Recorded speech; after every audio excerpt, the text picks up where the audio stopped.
O'zgidromet ertangi ob-havo ma'lumotlarini e'lon qildi. Assalomu alaykum, hurmatli tomoshabin, kanalimizga xush kelibsiz.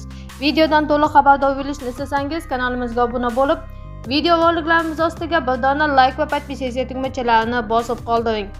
Unga ko'ra Toshkent shahrida havo biroz bulutli bo'ladi, yog'ingarchilik kutilmaydi. Harorat kechasi 17-19 darajada, kunduzi 28-30 darajada iliq bo'ladi. Qoraqalpog'iston Respublikasi va Xorazm viloyatida havo biroz bulutli bo'ladi, ba'zi joylarda o'zgaruvchan bo'ladi.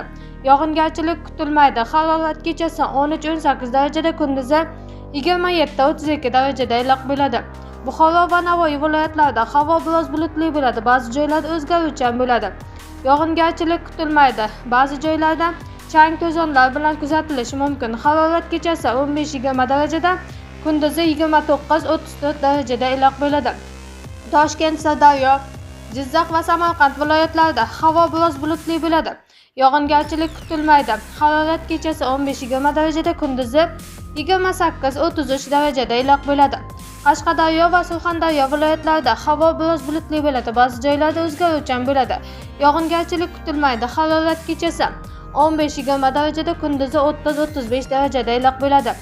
Andijon, Namangan va Farg'ona viloyatlari havo biroz bulutli bo'ladi. Ba'zi joylarda qisqa muddatli yomg'ir yog'ishi momaqaldiroq bo'lishi mumkin. Harorat kechasi 15-20 darajada, kunduzi 28-33 darajada iliq bo'ladi. Respublikaning tog'li va tog'oldi hududlarida havo biroz bulutli bo'ladi. Ba'zi joylarda o'zgaruvchan bo'ladi. Ayrim joylarda qisqa muddatli yomg'ir yog'ishi momaqaldiroq bo'lishi mumkin. Sel, suv toshqinlari hodisalari yuzaga kelishi mumkin. Harorat kechasi 10-15 darajada, kunduzi 17-22 darajada iliq bo'ladi.